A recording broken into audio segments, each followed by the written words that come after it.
Assalamualaikum warahmatullahi wabarakatuh. Di siang hari ini saya akan memberikan secara format standar ya dari UHAMKA yang sudah LP3 rancang bersama.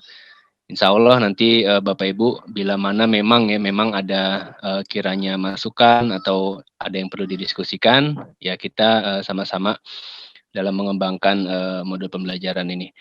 Mohon izin saya akan share screen ya, Bapak Ibu.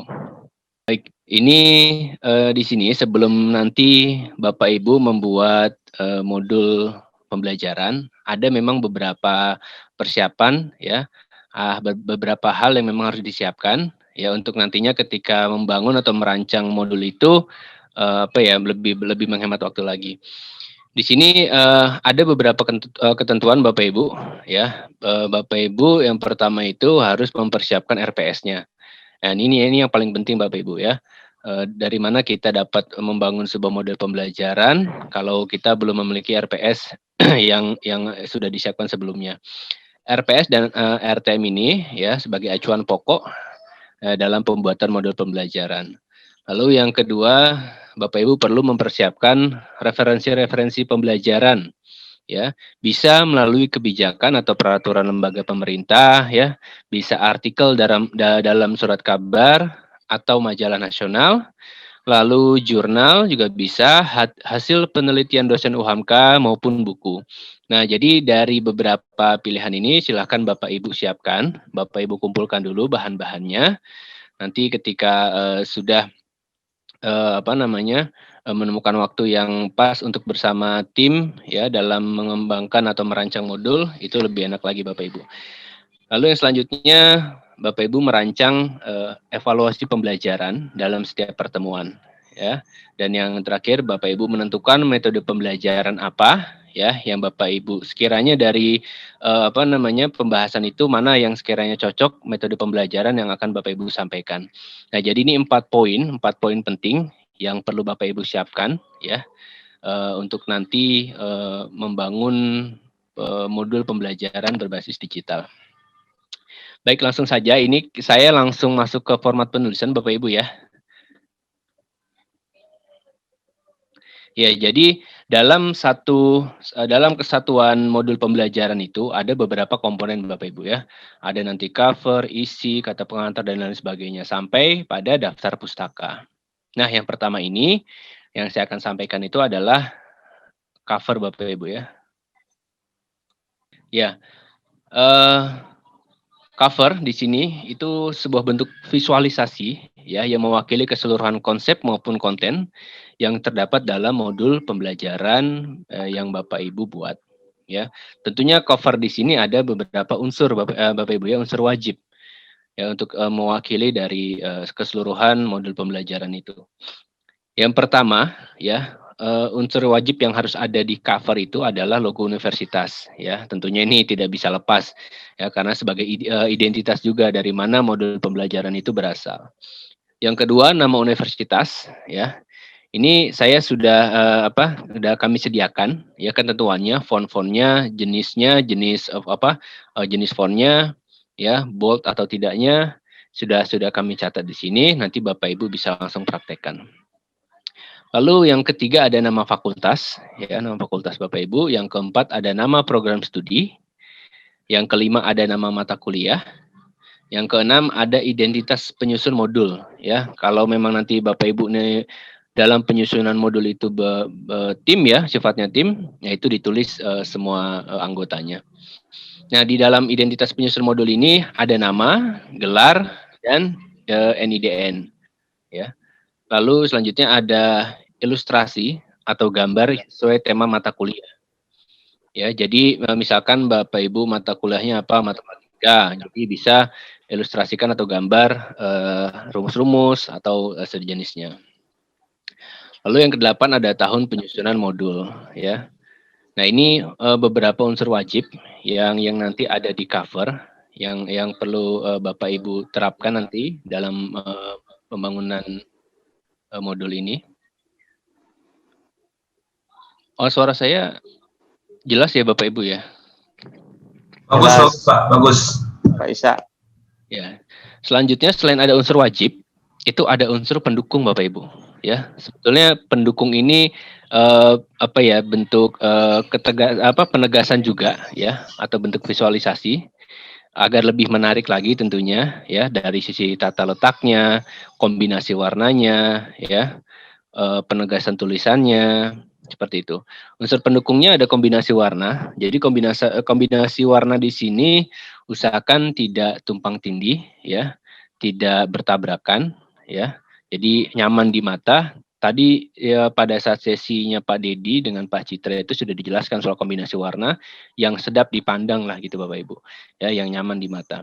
Yang kedua ada tata letak yang seimbang atau kombinasi. Maksudnya di sini tata letak yang seimbang adalah misalkan Bapak Ibu menulis judul, nama universitas, nama fakultas, nama penyusun, ya, nama universitas sudah, lalu tahunnya. Nah, yang dikatakan seimbang ini misalkan dia posisinya di tengah semua, ya, di tengah semua. Jadi mulai dari nama universitas, nama judul mata kuliah sampai tahunnya itu posisinya di tengah. Nah, itu bisa dikatakan seimbang atau sejajar lah ya. Atau kombinasi Bapak Ibu misalkan nama universitasnya di atas kiri misalkan, terus ada logonya di tengah, ada nama universitasnya di tengah, lalu nama penyusunnya di tengah juga gitu. Jadi misalnya kombinasi ini bisa penataan tempatnya bisa di pinggir, bisa dikombinasikan ke tengah, namun tidak mengurangi dari segi penataan ya. Jadi kita tetap melihatnya tuh tetap nyaman gitu. Jadi nggak terlihat berantakan gitu. Dan ketiga itu font tulisan yang jelas. Nah, ini penting sekali ya. Bapak Ibu kalau kita membuat modul pembelajaran, usahakan itu font-fontnya yang jelas ya seperti Arial, Tahoma ya. Kalau di sini kita sudah tentukan insya Allah tuh kita pakai Tahoma. Karena dia penegasan dari ketebalan teksnya itu lebih lebih bagus lah ya, lebih lebih jelas gitu. Nah ini untuk cover Bapak Ibu ya. Jadi nanti ketika Bapak Ibu membuat modul pembelajaran ya, eee, untuk bagian covernya harus memenuhi unsur wajib ini Bapak Ibu ya. Dari mulai nomor poin ke-1 sampai poin ke-8. Nah, selebihnya ya nanti ini bisa dikombinasikan atau bisa nanti kami dari tim LP3 juga mendukung dalam visualisasi dalam bentuk covernya. Tapi pada intinya adalah Bapak Ibu perlu menerapkan unsur wajib ini dari poin ke-1 sampai ke-8. Ya, ini poin ke-1 Bapak Ibu ya, ini tentang cover ya. Selanjutnya, nah ini Bapak Ibu, halaman ucapan terima kasih ya.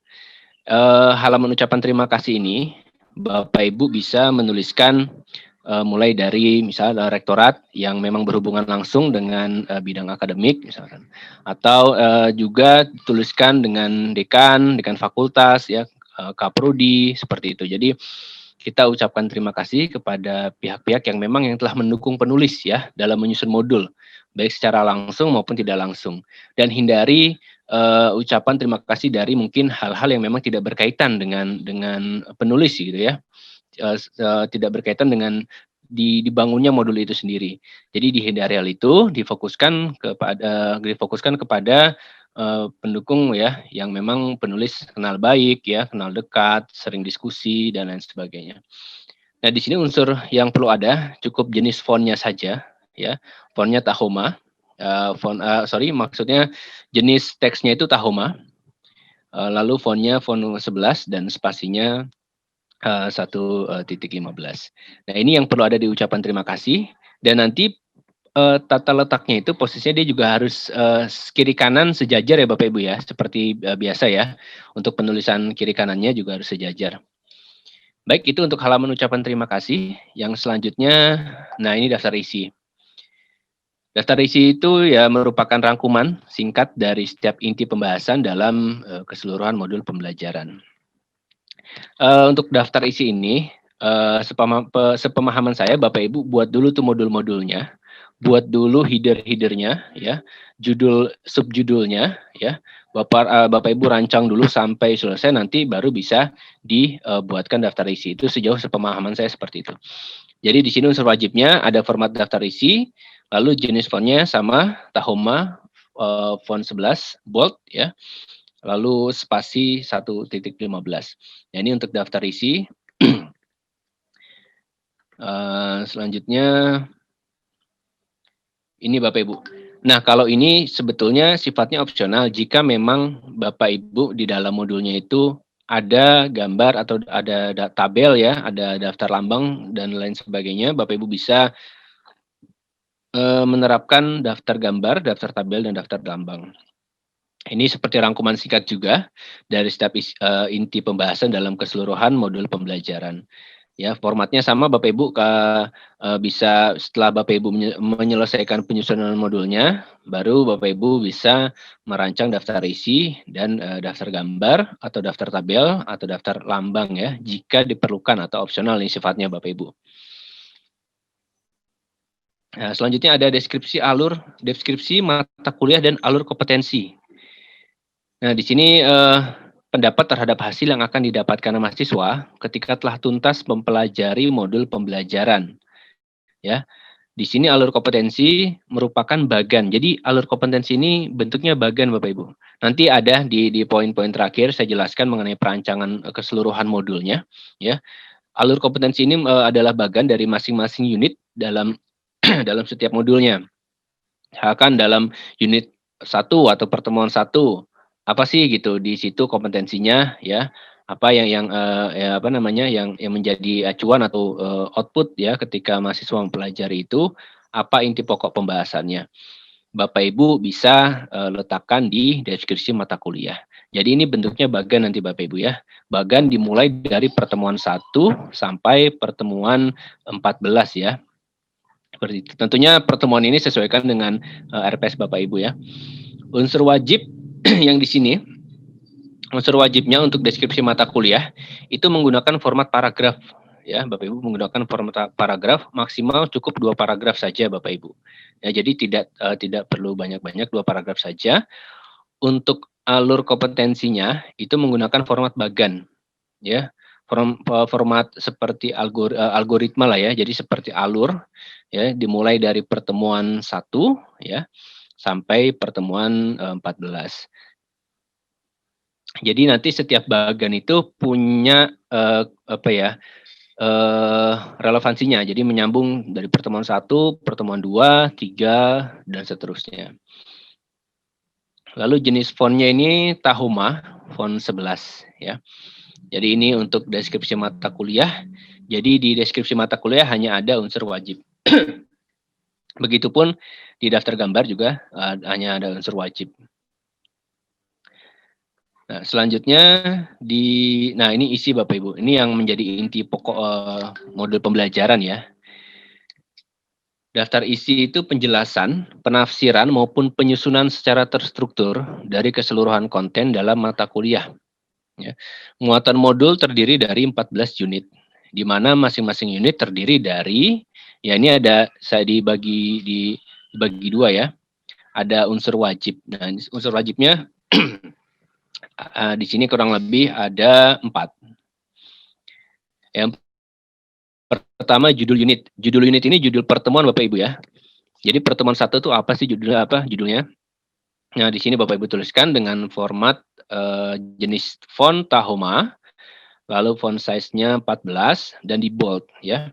Jadi untuk mencirikan bahwa itu adalah pertemuan 1, pertemuan 2K, 3 dan selanjutnya. Lalu poin kedua adalah isi materi ya. Ya, isi materi ini Bapak Ibu silahkan untuk membuat tatanan susunan mana yang memang harus menjadi subpoinnya, misalkan ketika di bawah judul unit misalkan ya, di bawah judul unit itu angka 1 misalkan membahas tentang apa, misalkan dalam IT itu membahas mengenai pemrograman.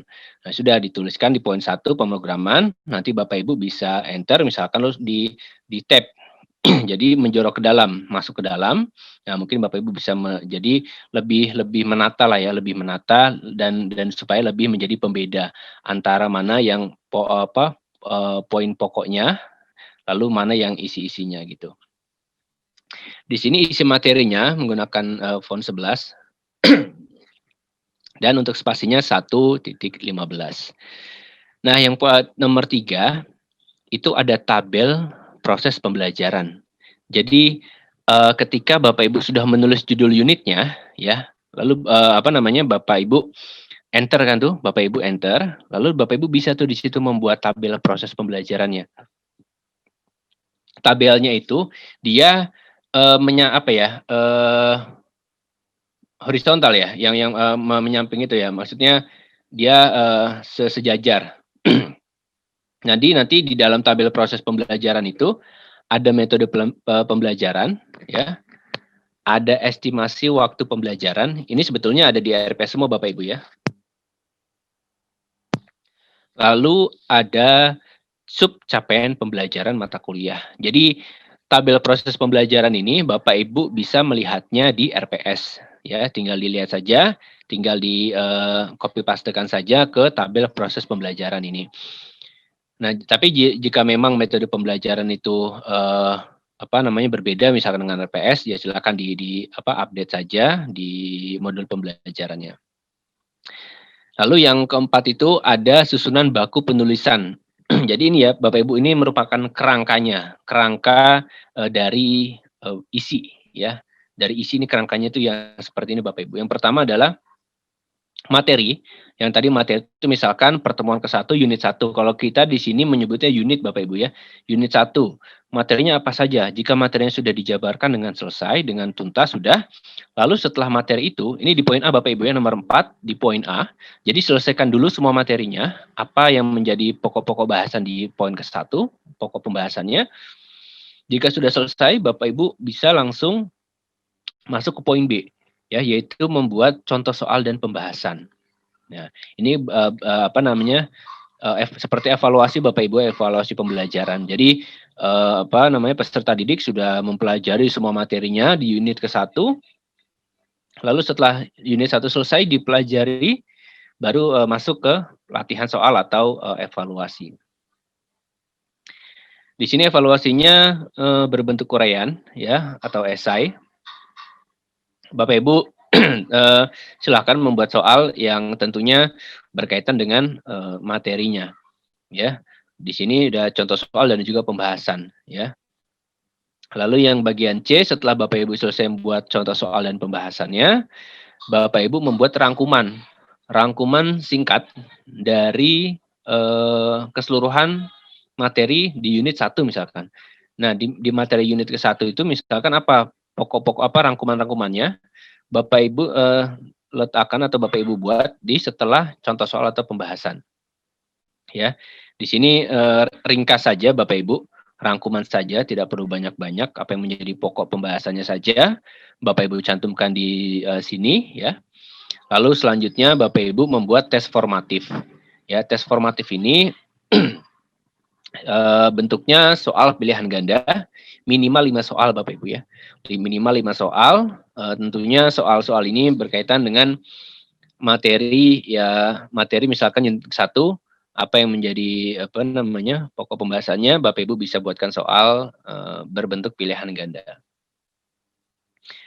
Lalu setelah tes formatif Bapak Ibu sudah selesai buat ya, yang yang terakhir adalah membuat dan meletakkan kunci jawaban di paling akhir dari setiap pertemuan unit. Ya, misalkan unit 1 sudah selesai, ya, Bapak Ibu bisa membuat kunci jawabannya sekaligus dengan pedoman penskoran, ya. Itu ada nanti akan kita infokan untuk rumus penilaian mandiri, itu ada rumusnya. Nanti Bapak Ibu tinggal terapkan saja di modul Bapak Ibu.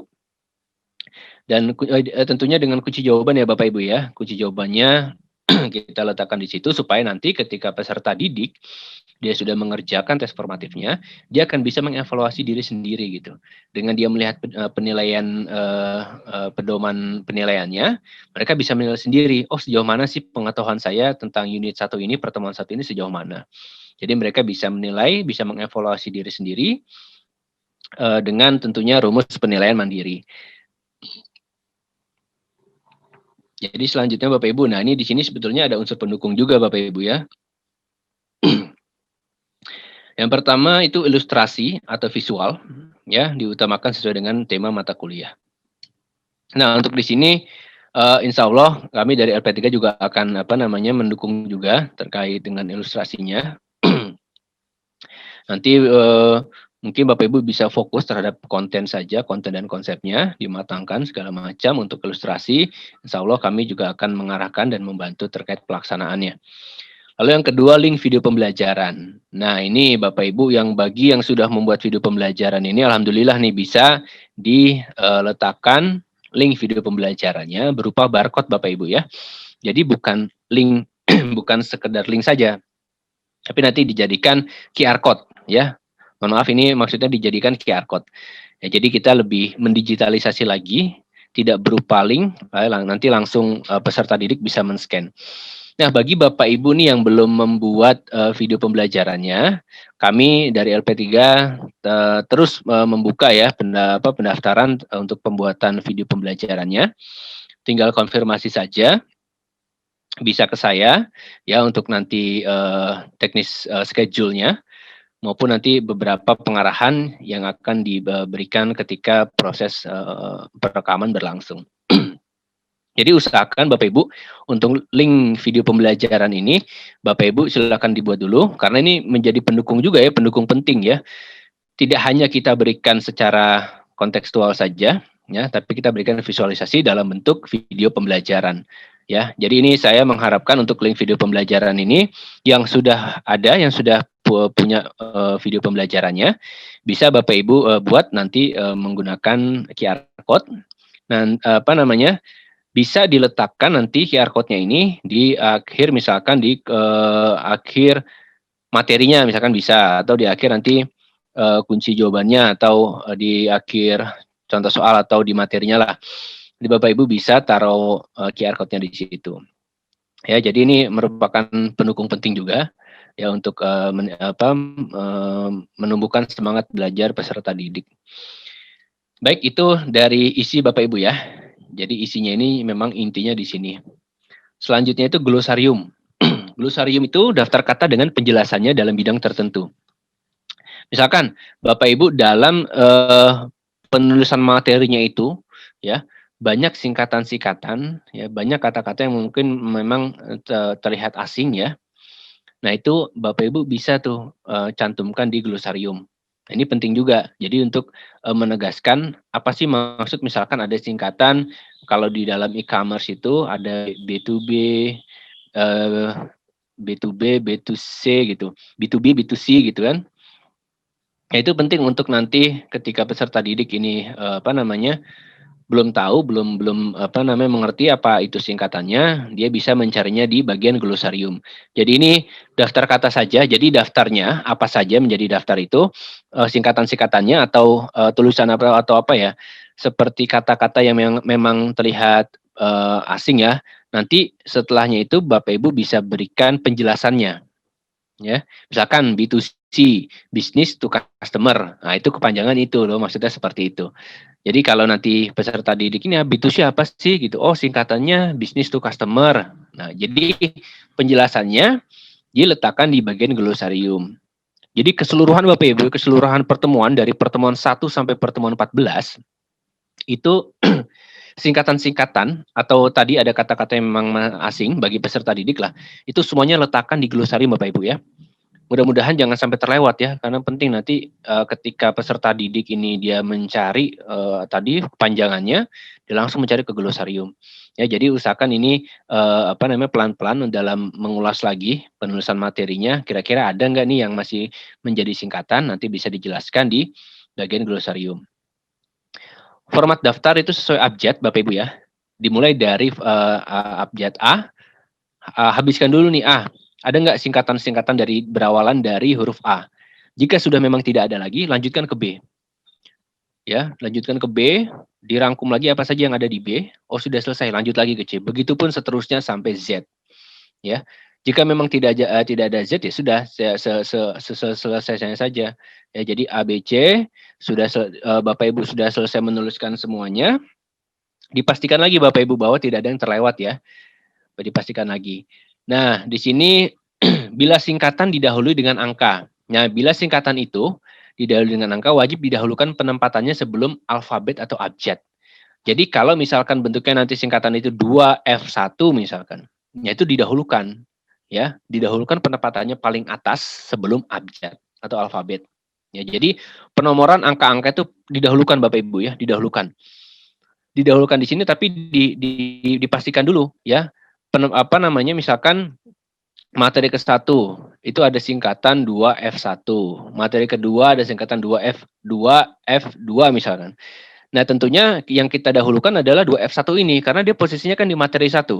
Nah, jadi jangan didahulukan mungkin saja nanti ketika Bapak Ibu dalam menulis ini ada yang terlewat ya, maka nanti dipastikan saja ya. Bapak Ibu untuk mendukung memastikan masih ada atau tidak apa namanya singkatannya, Bapak Ibu bisa searching sendiri bisa searching di Word-nya kata-kata yang memang mungkin masih ada yang menjadi singkatan atau tidak.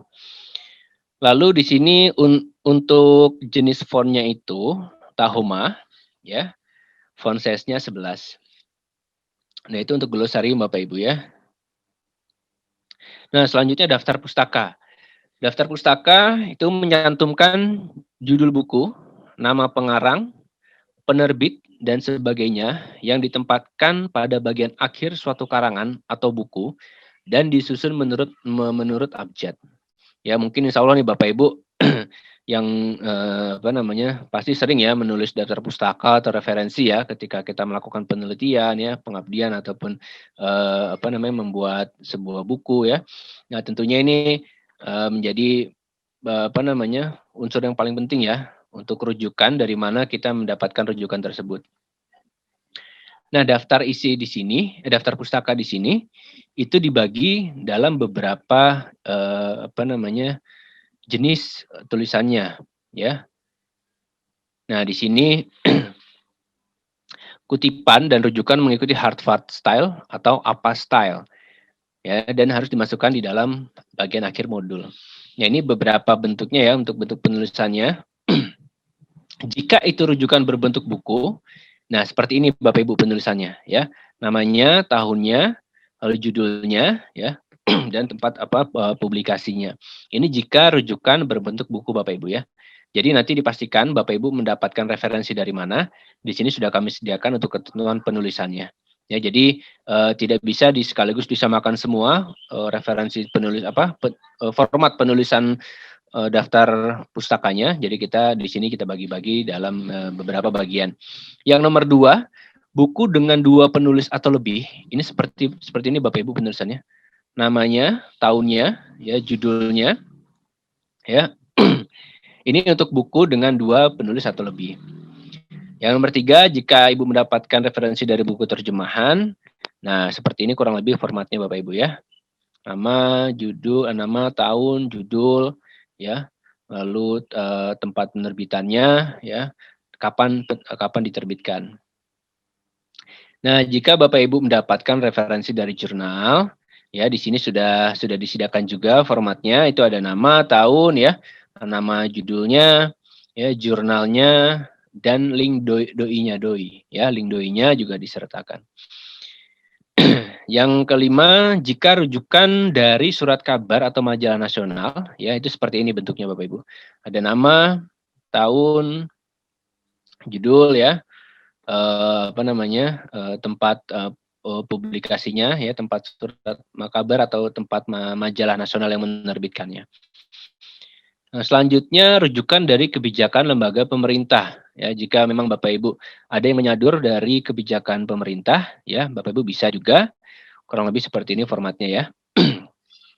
Ada tempat direktoratnya, ditulis dulu lembaganya apa, tahunnya, lalu bisa judulnya ya, dan Bapak Ibu bisa mengkonfirmasi diunduhnya kapan serta link tempat Bapak Ibu mencari rujukan tersebut. Baik, kurang lebih itu Bapak Ibu ya. Itu adalah beberapa format ya dari penyusunan modul pembelajaran. Nah, sekarang ya Bapak Ibu, kita masuk ke contoh teknisnya, contoh formatnya. Ini sudah kami sediakan juga. Yang tadi di awal kita membahas pertama kali adalah cover Bapak Ibu ya. Nah, kurang lebih seperti ini Bapak Ibu bentuk covernya nanti. Nah, ini Kurang lebih seperti ini bentuk covernya ya. Seperti yang tadi saya sampaikan, jika memang itu mau dikombinasikan atau disejajarkan penulisannya, seperti tadi ada modul pembelajaran, ada judul mata kuliah ya, ada logo universitas ya, lalu ada nama penyusunnya, ada nama universitas, ada nama fakultas, dan nama prodi, serta tahun. Kurang lebih seperti ini Bapak Ibu ya. Nanti Bapak Ibu untuk logonya bisa menggunakan logo terbaru dari UHAMKA Bapak Ibu ya. Logo yang terbaru. Nanti tentunya kita juga akan menilai mana yang sudah memenuhi formatnya, mana yang belum. Jadi kurang lebih seperti ini untuk format covernya. Bapak Ibu bisa perhatikan jenis fontnya jelas Bapak Ibu ya, tegas ya, dengan ketebalan yang pas, juga tidak terlalu rapat, tidak terlalu renggang. Setiap misalkan nih Bapak Ibu menulis mata kuliah, jangan lupa itu huruf besar ya. Lalu menuliskan nama penyusun maupun kata penyusun itu diawali dengan huruf besar ya. Untuk namanya setiap penggalan nama itu diawali dengan huruf besar. Jangan lupa untuk NIDN-nya ya. Dan untuk penulisan universitas itu diutamakan yang huruf besar semua ya. Universitas, fakultas, dan program studi. Nah, yang dimaksud tadi dengan unsur pendukung adalah nanti ketika Bapak Ibu sudah selesai nih membuat covernya, ya nanti kita ini visualisasikan, kita edit kembali nih dari segi warnanya ya, tata letaknya. Tentunya kita utamakan tata letak yang memang sudah Bapak Ibu buat ya. Mungkin nanti kita akan dukung dari segi pewarnaannya ya, dari segi visualisasinya. Dan penambahan-penambahan desain-desainnya ya, yang tentunya itu mewakili dari tema mata kuliah Bapak Ibu. Ya, jadi kurang lebih seperti ini Bapak Ibu untuk bentuk covernya ya. Nah, ini tadi kita lanjut ya ke halaman ucapan terima kasih. Ya, ini contoh saja halaman ucapan terima kasihnya. Di sini kita bisa menuliskan untuk halaman ucapan terima kasih itu yang pertama, jadi ada rektor, ada wakil rektor, lalu nanti ada dekanat, ya, lalu ada kaprodi, ya, lalu bawahnya baru Bapak Ibu bisa nih tambahkan, ya, siapa misalkan ada rekan sejawat yang memang mendukung penulisan Bapak Ibu. Nah, itu yang diutamakan. Yang tadi saya sampaikan bahwa berkaitan dengan ucapan terima kasih ini ya, cukup diutamakan yang memang menjadi pendukung penulis dalam proses pembuatan modul pembelajaran ini. Ya, seperti itu Bapak Ibu. Ya, ini untuk halaman ucapan terima kasih ya. Selanjutnya ini untuk daftar isi. Yang tadi saya sampaikan bahwa Bapak Ibu bisa membuat isinya terlebih dahulu ya. Bapak Ibu berikan seperti ini nih, misalkan nih modul 1, ini berarti unit 1 atau pertemuan 1 ya. Apa di sini pokok pertemuannya? Misalkan di sini saya tulis definisi e-commerce dan e-business. Jadi seperti itu. Jadi ini sebagai penanda nanti untuk penanda di daftar isinya. Lalu tentu yang pertama daftar isi dulu ya. Maksudnya di sini selanjutnya ada daftar gambar jika ada ya. Lalu ada deskripsi mata kuliah. Ini belum saya update lagi ya. Ini selanjutnya harusnya itu ada tadi halaman ucapan terima kasih. Dan baru bisa masuk ke isinya, isi materi. Isi materi ini tadi ya ada materi, ada latihan, ada rangkuman ya, ada tes formatif ya, dan ada link pembelajaran. Jadi Bapak Ibu buat ininya dulu, Bapak Ibu selesaikan dulu materinya ya. Setiap sub pokok materinya diberikan tanda, misalkan sudah masuk ke materi satunya itu tulisan tulisan untuk bentuk nanti di latihan 1 dan jawaban itu nanti diberikan tanda Bapak Ibu, misalkan di latihan 1 itu tulisan latihan satunya di bold ya, atau diberikan tanda supaya nanti dalam proses deteksi pembuatan daftar isi itu lebih mudah. Nah, jadi ini ya Bapak Ibu ya format untuk daftar isinya ya. Nah, ini untuk daftar gambarnya ya, opsional saja. Daftar gambarnya gambar titik 1, titik 2 selanjutnya secara berurutan. Nah, ini Bapak Ibu deskripsi mata kuliah atau alur kompetensi. Ya, ini Bapak Ibu deskripsikan dulu.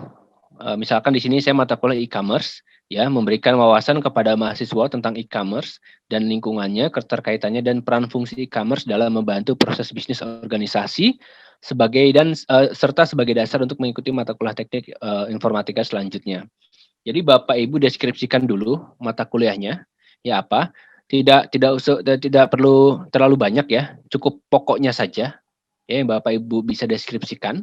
Nah, setelah itu Bapak Ibu buat peta kompetensinya seperti ini. Cukup mudah ini membuatnya Bapak Ibu bisa langsung dibuat di Word saja.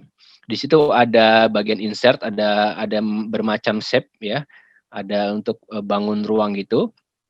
Bapak Ibu pilih ya bentuknya pinggiran ini yang tidak tajam, tumpul. Nanti Bapak Ibu bisa mulai nih dari bawah ya. Dari bawah dulu pertemuan satunya. Ya, pertemuan satu misalkan ini tentunya menyesuaikan RPS Bapak Ibu ya. Pertemuan satu misalkan penjelasan perkuliahan atau kontrak perkuliahan ya atau perkenalan. Nanti lanjut lagi naik naik. Jadi di sini yang kita lihat bersama saling berkaitan tentunya. Di pertemuan kedua menjelaskan tentang konsep. Jadi pertemuan ketiga tentang karakteristik dan seterusnya sampai kita menuju ke bisa dikatakan outputnya lah ya. Ketika peserta didik itu apa sih yang akan dihasilkan ketika peserta didik mempelajari modul itu gitu. Misalkan di sini menerapkan konsep-konsep dasar application untuk menyelesaikan permasalahan di dalam e-commerce, dalam kehidupan sehari-hari dan dalam ilmu yang relevan. Jadi outputnya Bapak Ibu bisa tuangkan di paling atas. Ya, jadi yang nomor 1 itu di bawah ya sampai terus nanti pertemuan ke 14 ya, baru menuju ke goalnya atau tujuan ketika peserta didik mempelajari modul pembelajaran itu. Ya, sudah untuk deskripsi mata kuliah dan alur kompetensi Bapak Ibu ya. Selanjutnya nah ini format bentuk isinya ya, kurang lebih seperti ini. Tadi ada unit 1 atau modul 1 ya. Di sini ada judulnya, definisi e-commerce dan e-business ya. Lalu di bawahnya itu ada tabel yang tadi saya sampaikan, ada metode pembelajaran, ada estimasi waktu dan capaian pembelajaran. Nanti untuk isian tabel ini yang tadi ya yang saya sampaikan Bapak Ibu bisa melihatnya di RPS ya. Metode pembelajarannya ya bisa kuliah interaktif, diskusi ya, seperti itu. Nah, ini Bapak Ibu nih, yang maksud saya tadi itu materi 1 ya, ketika Bapak Ibu enter ya, Bapak Ibu bisa tab lalu bisa menuliskan lagi dengan membold ya pokok bahasan dari materi 1 itu apa saja di bold. Lalu Bapak Ibu enter, Bapak Ibu tab lagi supaya dia menjorok ke dalam. Jadi kita seperti ini membuat paragraf dulu, membuat paragraf supaya tersusun. Nah, setelah itu jika memang situ ada poin-poin ya, poin-poin pembelajaran seperti angka nomor 1, 2 ya atau A, B, C ya, Bapak Ibu bisa membuatnya seperti ini ya. Tentu perhatikan Bapak Ibu kiri kanannya ya harus rata ya. Jangan sampai tidak rata gitu.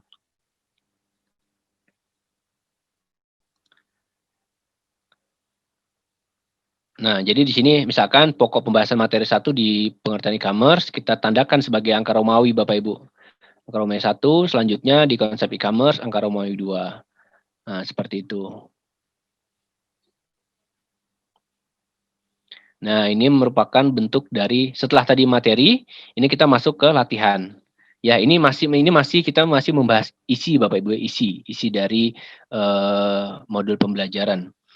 Nah, ini adalah latihan ya, latihan 1. Latihan 1 itu artinya latihan di unit 1 atau di pertemuan 1 Bapak Ibu ya. Jadi bisa disebut sebagai latihan 1. Latihan 1 Bapak Ibu bisa membuat soal-soal esai ya. Kurang lebih jumlahnya cukuplah 5 ya Bapak Ibu ya. Dari keseluruhan materinya, apa yang menjadi poin-poin penting untuk dijadikan sebagai evaluasi, Bapak Ibu bisa taruh di latihan 1. Sudah selesai latihan 1 Bapak Ibu buat, selanjutnya itu jawabannya ya. jawaban apa namanya dari latihan itu Bapak Ibu ya jawabannya. Jadi langsung ditaruh di jawaban satu. Jawaban satu itu artinya jawaban dari latihan satu dan dari pertemuan satu. Nah ini jawabannya. Jika memang ada poin-poin seperti ABC dibuat seperti ini Bapak Ibu ya, supaya untuk lebih terlihat rapi, tertata dan tentunya lebih enak dipandang Bapak Ibu ya. Ya jika jawaban sudah, nah Bapak Ibu masuk ke rangkuman ya. Rangkuman kalau di apa namanya di sini saya memang membuat rangkuman itu menjadi poin-poin ya. Poin apa yang bisa dijadikan sebagai pokok inti pembahasan untuk nanti Bapak Ibu terapkan di rangkuman itu. Ya kalau di sini saya misalkan e-commerce adalah proses transaksi jual beli yang dilakukan melalui internet di mana website digunakan sebagai wadah untuk melakukan proses tersebut. Nah, ini misalkan poin pokoknya nih, poin intinya. Nah, Bapak Ibu bisa jadikan rangkuman seperti itu. Jika memang ada apa namanya poin-poin seperti ABC atau 1 2 3 Romawi, Bapak Ibu bisa susun seperti ini ya, supaya tertata dan terlihat enak dipandang ya. Sudah selesai rangkumannya, nah, Bapak Ibu bisa buat tes formatif. Sama, tes formatif ini tes formatif 1 yaitu berarti tes dari apa namanya pertemuan 1 atau unit 1. Bapak Ibu membuatnya dalam bentuk pilihan ganda ya, A B C D ya. Nanti langsung tentunya tes formatif ini Bapak Ibu acuannya dari pertemuan 1 Bapak Ibu ya. Nah, selanjutnya jika sudah selesai, nah Bapak Ibu di sini berikan jawaban tes formatifnya. Bisa juga nanti Bapak Ibu susun dengan misalkan jawaban 1A, itu apa sih jawabannya gitu. Bapak Ibu deskripsikan saja jawabannya di sini. Ini saya terlewat tadi untuk jawaban menulis jawabannya. Bapak Ibu bisa deskripsikan jawabannya. Nah, setelah jawaban tes formatif 1 selesai dibuat, barulah nih masuk ke penilaian mandiri. Ya, jadi nanti peserta didik setelah dia mempelajari keseluruhan isi dari pertemuan 1 atau unit 1, dia bisa menilai dirinya sendiri. Kira-kira dari jawaban yang sudah dicek atau yang sudah dilihat di sini, berapa poin yang dia dapatkan gitu, berapa jumlah soal yang benar gitu. Ya, dibagi jumlah soal dikalikan 100%. Nah, nanti di sini ada tingkatan penguasaan materi. Ya, kalau misalkan di sini range-nya kurang dari 70% kurang, 70 sampai 79% cukup gitu, sampai 90 dan sampai 90 sampai 100% itu baik sekali. Nah, terus kita berikan keterangan Bapak Ibu, apabila mencapai tingkat penguasaan 80% atau lebih, nah Anda dapat meneruskan dengan kegiatan belajar 2, artinya dengan kegiatan di materi atau unit 2 ya. Jika masih di bawah 80% ya, nah Anda harus mengikuti materi kegiatan belajar 1, misalkan seperti itu ya. Jadi ukuran tingkat penguasaannya kita berikan juga di sini untuk sebagai acuan nih, kira-kira mereka peserta didik sudah layak belum untuk melanjutkan ke unit atau ke pertemuan 2-nya.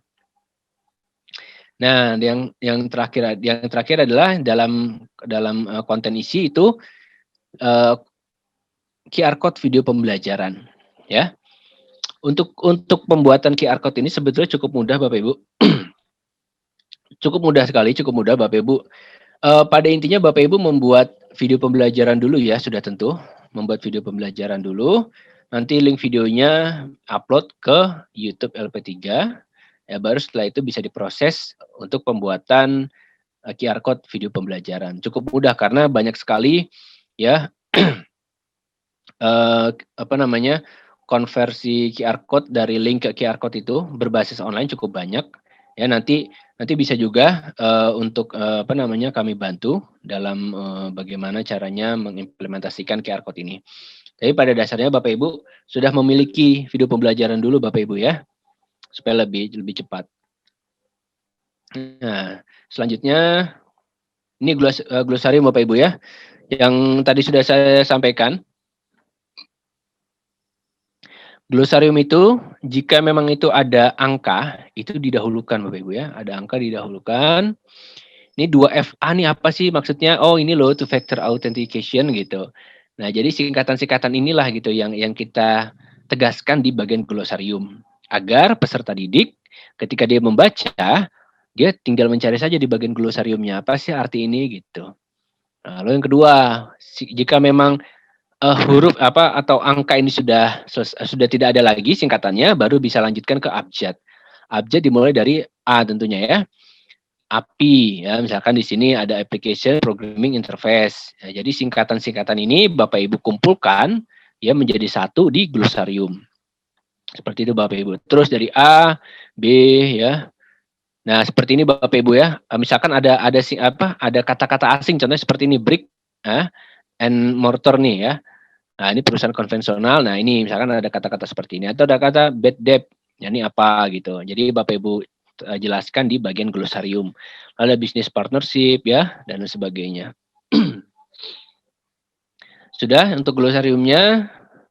Nah, selanjutnya ini adalah daftar pustaka. Ini daftar pustaka kurang lebih seperti ini Bapak Ibu.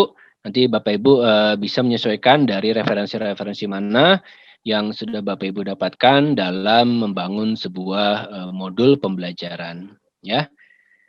Baik, alhamdulillah Bapak Ibu, dari saya cukup sekian untuk format standar dari UHAMKA dalam nanti Bapak Ibu membangun sebuah modul pembelajaran.